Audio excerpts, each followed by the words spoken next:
ये सीरीज की second last episode है। अगर किसी ने पहली एपिसोड्स नहीं देखी तो आपको इस चैनल पर मिल जाएंगी। बिना किसी देरी के एपिसोड 9 को स्टार्ट करते हैं। एक साल पहले मिस वू ने हानुल और उसके गैंग के खिलाफ एक्शन लिया। आगे जाने से पहले यहाँ मैं एक मिसअंडरस्टैंडिंग को क्लियर कर दूं। हानुल का राइट हैंड, जिसे मैं जुन का दोस्त एंटी समझ रही थी, उसका असल नाम मिन हुआन है, एंटी नहीं। जुन का दोस्त एंटी कोई और है। सिमिलर फेसेस होने की वजह से मुझे कंफ्यूजन हुई, तो नाम करेक्ट करते हुए मैं इसे मिन हुआन बुलाऊंगी। हानुल के खिलाफ एक्शन लिया जाएगा। ये बात हानुल के बाप तक पहुंची। उसका बाप काफी खतरनाक आदमी है। उसने अपने किसी एक मेंबर को पीटा। खून से भरे हाथ धोकर हानुल से कहा, क्या बिना किसी प्रॉब्लम के स्कूल से ग्रेजुएट होना तुम्हारे लिए मुश्किल है? हानुल ने कहा वो इस मामले को खुद संभाल लेगा। स्कूल में मिस वू ने हानुल से कहा, कोई भी इंसान बुरा पैदा नहीं होता, इसलिए तुम भी खुद को बदल सकते हो। हानुल ने जवाब दिया, आप ऐसे ही लोगों को फिक्स नहीं कर सकती। उसने दिल में सोचा, अच्छी टीचर बनने के लिए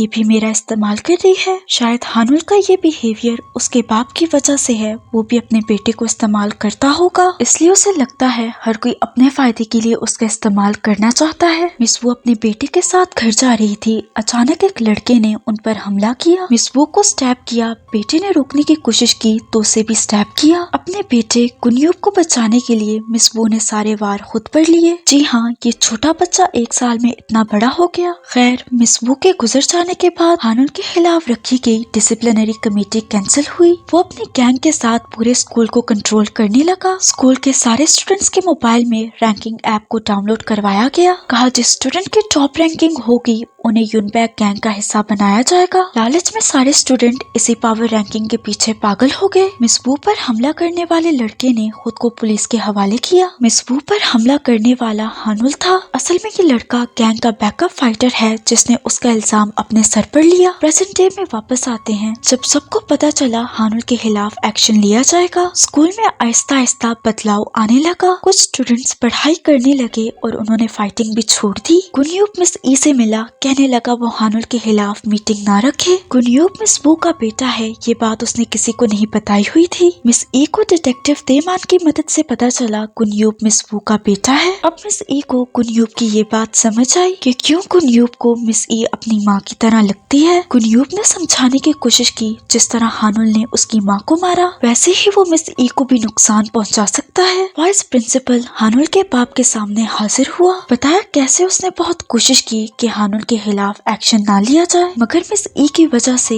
अब हानुल को स्कूल से एक्सपेल करना पड़ेगा। हानुल के बाप ने हानुल से कहा, मीटिंग होने से पहले वो मुल्क छोड़कर चला जाए। पिछली बार की तरह इस बार भी हानुल ने कहा वो इस मामले को खुद संभालेगा। हानुल ने अपनी चाल चली। जब स्टडी ग्रुप संचोल की मदद करने इनकी बिल्डिंग में आया, उनकी फाइटिंग सीसीटीवी कैमरास में रिकॉर्ड हुई। इन्हीं रिकॉर्डिंग को यूज करते हुए हानुल ने न्यूज चैनल की मदद से उनके खिलाफ झूठी खबर फैलाई। यूसुफ टेक्निकल हाई स्कूल का स्टडी ग्रुप उनकी बिल्डिंग के गार्ड से लड़ा और वहाँ के तोड़फोड़ की ये बात जंगल में लगी आग की तरह फैली। स्कूल के स्टूडेंट्स के साथ साथ रिपोर्टर्स भी काफी इंटरेस्टेड थे। सबको लगा स्टडी ग्रुप के मेंबर्स छटे हुए बदमाश हैं जो दूसरों को बुली करते हैं। मिस ई ने वाइस प्रिंसिपल से बात की, शायद उन्हें कुछ गलतफहमी हुई है। वाइस प्रिंसिपल ने सारा इल्जाम मिस ई पर डालते हुए एक डील दी। स्टडी ग्रुप के खिलाफ मीटिंग रखी जाएगी और उन्हें एक्सपेल किया जाएगा। स्टडी ग्रुप के खत्म होते ही मिस ई भी रिजाइन करेगी। अगर वो स्टडी ग्रुप बचाना चाहती है तो हानुल के खिलाफ रखी मीटिंग कैंसिल करे। मिस ई ने स्टडी ग्रुप से बात की,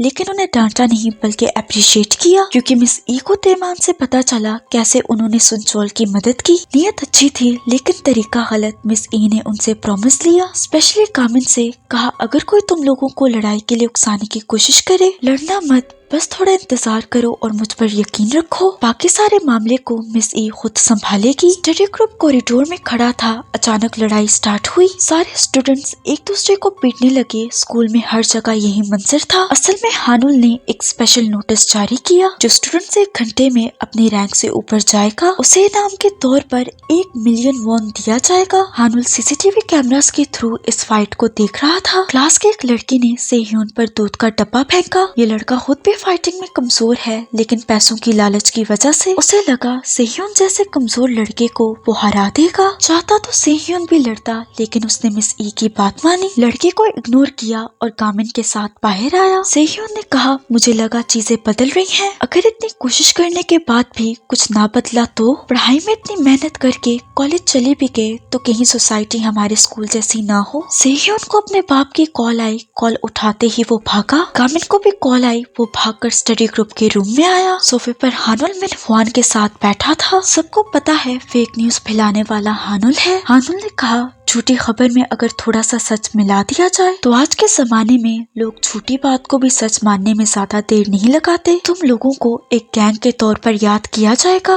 गामिन से कहा, वो स्कूल को नहीं बदल सकता। यहाँ के स्टूडेंट्स को पैसा और कनेक्शन चाहिए जो सिर्फ हानुल उन्हें दे सकता है। और गामिन क्या दे सकता है? उन्हें ख्वाब, उम्मीदें। हानुल यहाँ इसलिए आया क्योंकि वो चाहता है वो लोग मिस ई को मीटिंग कैंसिल करने के लिए मनाएं। दोनों वहाँ से बाहर निकले और बहुत सारे गुंडों को अंदर भेजा। उन्होंने रूम के अंदर तोड़फोड़ करनी शुरू की। गामिन उन्हें रोकने के लिए आगे बढ़ा, मगर उसे मिस ई का प्रॉमिस याद आया। उसे पर काबू किया। इस दौरान उन्होंने कमरे को तहस नहस कर दिया।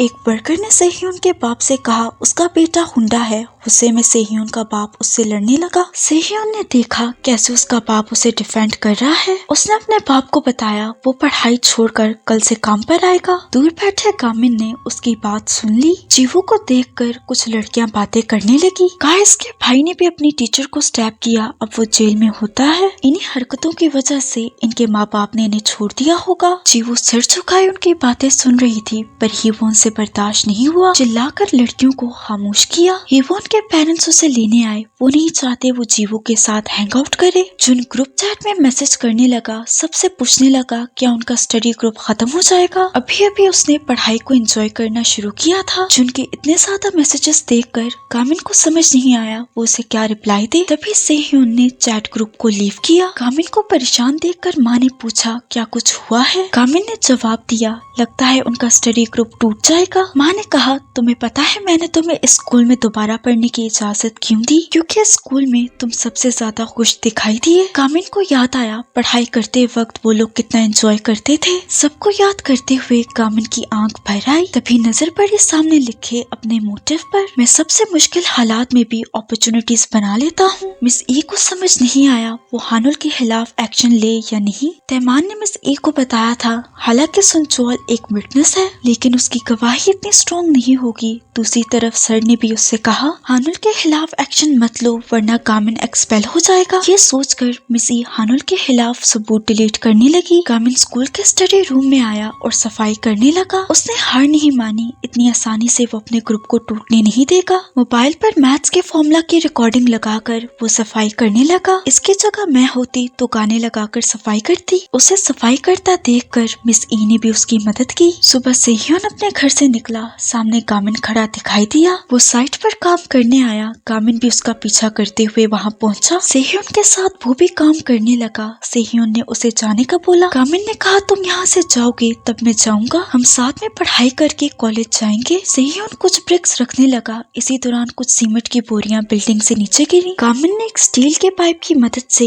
इन बोरियों को नीचे गिरने से रोका। सेह्योन गामिन के पास आया, बताया ना उसे पढ़ाई करनी है और ना कॉलेज जाना है। गामिन चश्मे उतारकर उसकी तरफ बढ़ने लगा। सेह्योन घबराया। गामिन ने उसके कंधे पर हाथ रखा, कहा वो उसके साथ पढ़ाई करके कॉलेज जाएगा। वो अपनी जिद पर अभी भी अड़ा है। सेह्योन उसकी बात पर हंसने लगा। डिसाइड किया वो स्टडी ग्रुप नहीं छोड़ेगा। गामिन ने अपने चश्मे वापस पहने। सेह्योन के बाप ने उसे जाते हुए देखा, पूछा वो कहाँ जा रहा है। सेह्योन अपने घुटने के बल बैठा और अपने बाप से कहने लगा, काम करके मुझे पता चला आप कितनी मेहनत करते हो, लेकिन मैं पढ़ाई करना चाहता हूँ, बस 3 साल इंतजार करें, मैं अपनी पूरी कोशिश करके एक सक्सेसफुल आदमी बनूंगा। गामिन भी उसके बाप के सामने झुका, कहा किसी दिन सेह्योन ऐसी बिल्डिंग का ही मालिक बनेगा। बाप ने सेह्योन को जाते हुए नहीं रोका। दोनों हीवोन के घर आए। हीवोन के पेरेंट्स उसके ट्रांसफर के बारे में सोच रहे थे। सेह्योन ने अपना रिजल्ट दिखाते हुए कहा वो स्कूल का टॉप स्टूडेंट है। स्टडी ग्रुप की वजह से हीवोन ने अपनी रैंक इम्प्रूव की। सेह्योन ने उसके पेरेंट्स से वादा किया वो खुद उसे पढ़ाएगा, जिससे वो कॉलेज भी जा सकेगी। उसके पेरेंट्स ने अलाउ कर दिया। गामिन उनके लिए एक तोहफा भी लेकर आया था, ब्लूबेरीज, क्योंकि क्योंकि ये दिमाग के लिए अच्छी होती हैं। तीनों मिलकर कन्वीनियंस स्टोर आए जहाँ जीवो पार्ट टाइम जॉब करती है। जीवो का इरादा भी कॉलेज जाने का नहीं था। हिवोन से कहा, फर्ज करो मैं कॉलेज चली गई तो उन्हें मैं अपना क्या इंट्रोडक्शन दूंगी। मैं यतीम हूँ जिसका भाई जेल में होता है। मैं मेहनत करती हूँ ताकि जेल में उसका खर्चा पूरा हो। हिवोन ने जवाब दिया, क्या पता लोग ये कहें लड़की यतीम है, अपने भाई का ख्याल भी रखती है और कॉलेज भी जाती है। ये कितने काबिले तारीफ है। ये सुनकर जीवो मुस्कुराई। गामिन और सेह्योन भी निकले जो अभी तक वहाँ छुपे हुए थे। ये सब ग्रुप चैट में फिर से एक्टिव हुए। जुन खुश हुआ। मिस ई ने वाइस प्रिंसिपल से कहा वो हानुल के खिलाफ एक्शन लेगी। स्टडी ग्रुप के खत्म होते ही वो भी रिजाइन करेगी। वाइस प्रिंसिपल ने कहा, क्या तुम्हें अपने स्टडी ग्रुप की कोई फिक्र नहीं। मिस ई ने जवाब दिया, सिर्फ स्टडी ग्रुप के स्टूडेंट्स ही मेरे स्टूडेंट्स नहीं। मैंने वादा किया था मैं हानुल के हर विक्टिम को प्रोटेक्ट करूंगी और स्कूल को चेंज करूंगी। अगर मेरे स्टूडेंट्स गलती पर हुए तो मैं उन्हें सजा दूंगी, लेकिन इसका मतलब ये नहीं मेरे स्टूडेंट्स पर झूठा इल्जाम लगाया जाए और मैं दूर खड़ी देखती रहूं। स्टडी ग्रुप वापस स्कूल आया। इसी के साथ ये एपिसोड एंड हो जाती है। अगर आपको वीडियो पसंद आई तो लाइक, शेयर और सब्सक्राइब करते जाना। मिलते हैं अगली वीडियो में।